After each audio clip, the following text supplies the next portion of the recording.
I like riding. Zubida, I'm waiting for you here. আৰু এইটো অসমীয়া প্ৰত্যেকটো অসমীয়া হ'ব লাগে the riding we are the best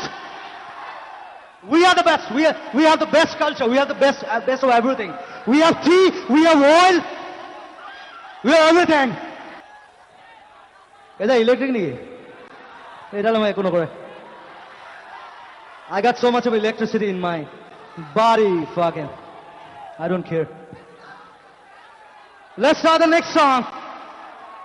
কিন্তু খুঁটাটো বগালে আপোনাৰ যদি কেতিয়াবা পৰি আহে তাৰপিছত আপোনাৰ মই ভাল বগাওঁ সৰুৰ পৰা গছ চছ বগাওঁ তামোল গছ বগাওঁ এতিয়াও বগাওঁ খুঁটা বগাটোতো এটা কাৰণ আছে সেইটো বহুতে নাজানে মই কৈছোঁ বাৰু আজি সেই প্ৰগ্ৰেমটোত মানে কি মনোৰঞ্জন সিঙে পাতিছিলে NDTV শ্ব' আছিলে চ' মোক টানিয়াজুৰিৰ ভিতৰলৈ ভৰাই লৈ গ'ল বহুত ভিৰ আছিলে আৰু বাহিৰত মানে 1 ঘণ্টামান ৰামেশ্বৰ পাঠক আমাৰ লোকগীতৰ সম্ৰাট তেখেতক থিয় কৰাই থৈ দিলে 1 ঘণ্টামান বাহিৰত আৰু ইভেন জয়াপ্ৰদাকো আহিছিলে জয়াপ্ৰদাকো সোমাওঁতে 0.5 ঘণ্টামান থিয় কৰাই থৈছে চ' এই মিছ মেনেজমেণ্টটো দেখি পেলাই মোক খং উঠিলে তো মই মনোৰঞ্জন সিঙক ক'লোঁ মই বোলো আজি মই মদ খাম আৰু গোটেই শ্ব'টো ধ্বংস কৰি পেলাম এইটো মানে প্লেনিং আছিল য়েছ মই কৈ পেলাই কৰোঁ মই লোকধাককৈ কৰোঁ মনোৰঞ্জন সিঙে মোক এনেকৈ কৈছে প্লিজ জুবিন ভাই প্লিজ ডোণ্ট ডু ইট মই উইল ডু ইট পানিছমেণ্ট মানে সেইটো আছিল punishment what did you do that Rameswar Pathak তাৰপিছত গুচি গ'ল ঘূৰি এখন বুঢ়া মতো থিয় হৈ আছে তেওঁ শ্ব' কৰিবলৈ নহ'ল আৰু তেওঁক মানে কিবা চিফ গেষ্ট নে কিবা মাতিছিলে আচ্ছা